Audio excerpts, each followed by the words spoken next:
ఓం గంగణపతయ నమ. ఐం సరస్వత్యై నమ. శ్రీమాత్రే నమ. క్రీం క్రీం మహాకాళికాయ నమ. ద్రాం దత్తాత్రేయాయ నమ.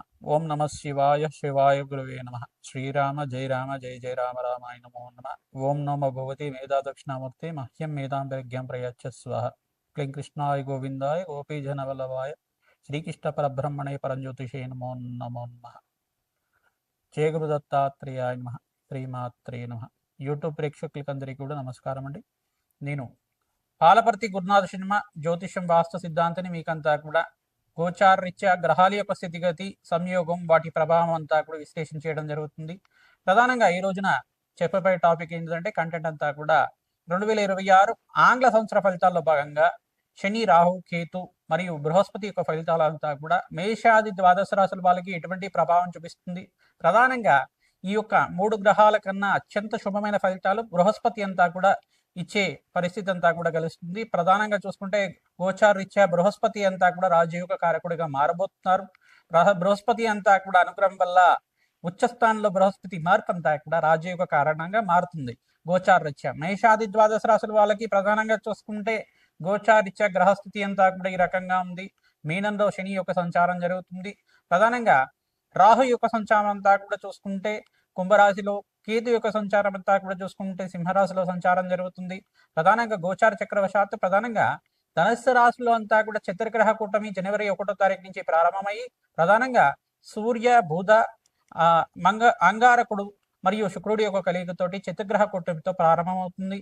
జనవరి 15వ తారీఖు రోజున మకర సంక్రాంతి వేరులో అంతా కూడా ప్రధానంగా మకర సంక్రమణం అంతా కూడా సూర్య భగవానుడు మకర రాశిలో అంతా కూడా సంచారం చేయడం మొదలు పెడతారు. ప్రధానంగా అక్కడంతా కూడా చూసుకుంటే జనవరి 15వ తారీఖు నుంచి ఈ యొక్క సూర్య మంగళ ఆదిత్య యోగం అంటే బుధాదిత్య యోగంలో ఈ యొక్క పంచగ్రహ కూటమి సంభవం అనేది జరుగుతుంది. ప్రధానంగా శుక్రుడు, బుధుడు, అంగారకుడు, సూర్య భగవానుడు మరియు చంద్ర భగవానుడు అంతా కూడా పంచగ్రహ కూటమిలో సంచారం జరుగుతుంది.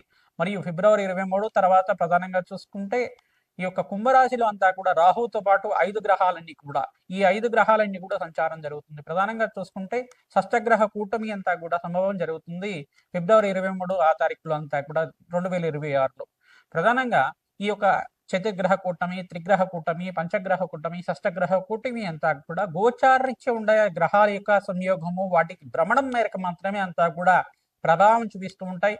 మేషాది ద్వాదశ రాశులకి విధంగా ఈ యొక్క ఎటువంటి ఆర్థికమైన ఇబ్బందులు, ఈ యొక్క ఆర్థికమైన కష్టాలు కానీ శ్రమతో కూడిన సంపాదన కానీ పెరగడానికి ఆస్కారం ఉంటుంది. ప్రథమార్థంలో జనవరి నుంచి ఏప్రిల్ 28వ తారీఖు దాకా, తర్వాత నుంచి ఏప్రిల్ 28వ తారీఖు తర్వాత సూర్య భగవానుడు అంతా కూడా ఉచ్చస్థానంలో మార్పు, బుధాదిత్య యోగంలో మార్పు, సూర్యమంగళ యోగంలో మార్పు అంతా కూడా అత్యంత శుభమైన ఫలితాలు ఇవ్వడానికి ఆస్కారం ఉంటుంది. మే 15వ తారీఖు తర్వాత నుంచి మీకు అంతా కూడా రాజయోగంగా చెప్పడం జరుగుతుంది. జూన్ 1వ తారీఖు నుంచి 14వ తారీఖు తర్వాత బృహస్పతి అంతా కూడా కర్కాటక రాశిలో ప్రవేశం చేస్తున్నారు. తద్వారా రాజయోగంగా మారుతుంది. ప్రధానంగా చూసుకుంటే మేషాది ద్వాదశ రాశుల వాళ్ళకి గ్రహస్థితి ఈ రకంగా ఉంది కావున మేషాది ద్వాదశ రాశుల వాళ్ళకి ఏ మాసంలో అంతా కూడా రాజయోగంగా ఉంటుంది. ఈ యొక్క గ్రహస్థితి దృష్టి కేంద్రం అంతా కూడా ఈ రకంగా ఉంటుంది. ప్రధానంగా శనీశ్వరుడు, రాహువు, కేతు అంతా కూడా ఈ యొక్క వక్రదృష్టి అంతా కూడా ఈ రకంగా ఉంటుంది. బృహస్పతి మార్పు అంతా కూడా రాజయోగ కారణంగా ఏ రకంగా ఏ రాశి వాళ్ళకి యోగకరంగా ఉంటుంది.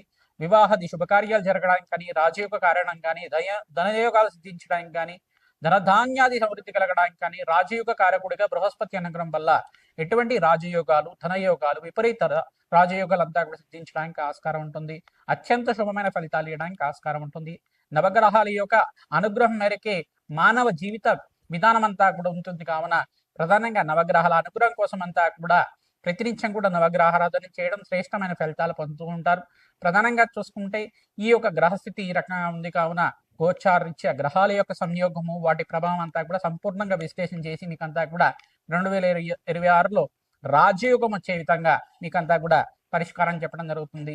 ప్రతినిత్యం కూడా మేషాది ద్వాదశ రాశి వాళ్ళు ఈ యొక్క నవగ్రహ ఆరాధన చేసుకోవడం ప్రధానంగా మీకు చెప్పబడే సూచనప్రాయంగా అంతా కూడా చెప్పడం జరుగుతుంది. నవగ్రహ ఆరాధనలో భాగంగా మీరు ప్రతినిత్యం కూడా నవగ్రహ దేవతలకంతా కూడా ప్రదక్షిణాలు ఆచరించండి. ఆవునితో దీపారాధన చేయండి. బెల్లం నివేదనం చేసి ఆ యొక్క చీమలకి ఆహారం వచ్చే విధంగా రావి చెట్టు, వేప చెట్టు ఉండే ప్రాంతంలో అంతా కూడా సమర్పించడం వల్ల రాజయోగం సిద్ధిస్తుంది. గోమాత సేవ చేసుకున్న వాళ్ళకి అత్యంత శుభమైన ఫలితాలు పొందడానికి ఆస్కారం ఉంటుంది. ప్రధానంగా ఆదిత్యాది నవగ్రహ స్తోత్రాన్ని ప్రతినిత్యం కూడా చదువుకోవడం 3 సార్లు కానీ 11 సార్లు కానీ వినడం కానీ చదవడం కానీ చేయడం వల్ల నవగ్రహ దోష నివారణ కలిగి మీకంతా కూడా రాజయోగం స్థితి రావడానికి ఆస్కారం ఉంటుంది. ఈ యొక్క రాహుకేతు వక్రగతి సంచారం కూడా ఏప్రిల్ 14వ తారీఖు తర్వాత నుంచి జరుగుతూ ఉంటుంది. తద్వారా మీకంతా కూడా సంపూర్ణ విశ్లేషణ అంతా కూడా చేస్తూ ఉంటాం. తద్వారా మీకు పరిష్కారం అందుతుంది. వీడియో అంతా కూడా చూడండి, మీకంతా కూడా షేర్ చేయండి, సబ్స్క్రైబ్ చేయండి. తద్వారా రాజయోగం స్థితి రావడానికి ఆస్కారం ఉంటుంది. సంపూర్ణమైన పరిష్కారం అంతా కూడా అందుతుంది. ప్రధానంగా జాతకరీత్యా ఉన్న పరిహారం అంతా కూడా చెప్తూ ఉంటాం. ఈ యొక్క గోచారీత్యా గ్రహాల యొక్క సంయోగము, వాటి ప్రభావం అంతా కూడా దృష్టి కేంద్రం అంతా కూడా ఈ రకంగా ఉంది. ఏ రాశి వాళ్ళకి ఏ రకంగా ఉంటుంది అనేది విశ్లేషణ చేయడం జరుగుతుంది. శ్రీమాత్రే నమః. మేషరాశి జాతకులకి ప్రధానంగా గోచారీత్యా గ్రహాల సంయోగం అంతా కూడా ఈ రకంగా ఉందో విశ్లేషణ చేయడం జరుగుతుంది. శనీశ్వరుడు, రాహు, కేతు మరియు బృహస్పతి ప్రభావం అంతా కూడా మేషరాశి జాతకులకి ఏ రకంగా ప్రభావం చూపిస్తున్నాయి. ప్రధానంగా ఈ 3 గ్రహాల కన్నా శనీశ్వరుడు, రాహు, కేతు కన్నా బృహస్పతి రాజయోగం అంతా కూడా మేషరాశి జాతకులకి అత్యంత శుభమైన ఫలితాలు ఇవ్వడానికి ఆస్కారం ఉంటుంది. నవమాధిపతి ఎప్పుడైతే ఉచ్చస్థానంలో సంచారం గోచారీత్యా జరుగుతూ ఉంటుందో రాజయోగ కారణంగా జరుగుతూ ఉంటుంది. తద్వారా మీకంతా కూడా వివాహాది శుభకార్యాలు జరగడానికి ఆస్కారం ఉంటుంది. బంధుమతి యొక్క సహాయ సహకారాలు లభిస్తూ ఉంటాయి. ఆహ్లాదకరమైన జీవితం జీవించడానికి ఆస్కారం ఉంటుంది. ఈ యొక్క చతుర్గ్రహ కూటమిలో అంతా కూడా కొంచెం మిశ్రమైన ఫలితాలంతా కూడా చూస్తుంటారు. జనవరి నుంచి ఏప్రిల్ 28వ తారీఖు దాకా కొంచెం ఆర్థికంగా కొంచెం శ్రమతో కూడిన సంపాదన పెరగడం, ఆర్థికమైన ఇబ్బందులు అనేది కలుగుతూ ఉంటుంది. దూర ప్రయాణాలు చేస్తూ ఉంటారు. ప్రధానంగా ఎంత ప్రయత్నం చేసినా కానీ కొంచెం శ్రమకి తగే ఫలితం లేకుండా ఉంటుంది. ఇట్లాంటివి జరుగుతూ ఉంటాయి. దాని నుంచి బయటపడడానికి ప్రయత్నించడం కూడా హనుమతారాధన మీకంతా కూడా శ్రేష్టంగా ఉంటుంది. ఆంజనేయ స్వామి వారికి ప్రతినిత్యం కూడా సింధూరాభిషేకాది కార్యక్రమాలు చేసుకోవడం, ప్రతినిత్యం కూడా శ్రీరామ జయ రామ జయ జయ రామ రామ నామాన్ని ప్రతినిత్యం కూడా నామస్మరణ చేసుకున్న మాత్రం చేతనే శ్రీరామచంద్ర స్వామి అనుగ్రహం లభిస్తుంటుంది. ప్రధానంగా శ్రీరామ జయ రామ జయ జయ రామ రామ నామాన్ని ప్రతినిత్యం కూడా జపాన్ని ఆచరిస్తూ ఉండండి. తద్వారా రాజయోగం సిద్ధిస్తుంది, అష్టైష్ ప్రాప్తి కలుగుతుంది. ఆర్థిక ఇబ్బంది నుంచి బయటపడడానికి మహాలక్ష్మీదేవి ఆరాధన అంతా కూడా ఆచరిస్తూ ఉండాలి. ప్రతినిత్యం కూడా కనకదార స్తోత్రాన్ని అంతా కూడా పఠనం చేయడం కానీ, ఈ యొక్క ప్రధానంగా మహాలక్ష్మీదేవి ఆవిర్భావ చరిత్ర అనే చరిత్ర ఉంటుంది. ఆ పారాయణం అంతా కూడా ప్రతినిత్యం కూడా ప్రవచనంలాగా వింటూ ఉండడం కానీ, తద్వారా మీకంతా కూడా అష్టైశ్వర్య ప్రాప్తి కలగడానికి ఆస్కారం ఉంటుంది. వివిధ వ్యాపార రంగంలో వాళ్ళు మీకు ఆకస్మికంగా ధనలాభం సిద్ధించడానికి బృహస్పతి అనుగ్రహం వల్ల మే 15వ తారీఖు నుంచి ఆగస్టు 28వ తారీఖు దాకా రాజయోగంగా చెప్పడం జరుగుతుంది. పట్టిందల్లా బంగారంగా ఉండడానికి ఆస్కారం ఉంటుంది. స్థిరాస్తి అంతా కూడా కొనుగోలు చేసుకోవడానికి ఆస్కారం ఉంటుంది. గృహయోగం సిద్ధి రావడానికి ఆస్కారం ఉంటుంది. పూర్వీకుల నుంచి వచ్చే ఆస్తి కానీ ఏమన్నా ఉంటే తగాదాల్లో వచ్చిన మీకు కొంచెం కోర్టు కేసులు లాంటిది ఇట్లాంటిది ఏమన్నా ఉన్నా కానీ దాంట్లో విజయం సాధిస్తూ ఉంటారు. ఈ సంవత్సరం అంతా కూడా రాజయోగంగా బృహస్పతి అనుగ్రహం వల్ల, ఇక్కడ శనీశ్వరుడు అనుగ్రహం వల్ల రాజయోగం సిద్ధిస్తుంది.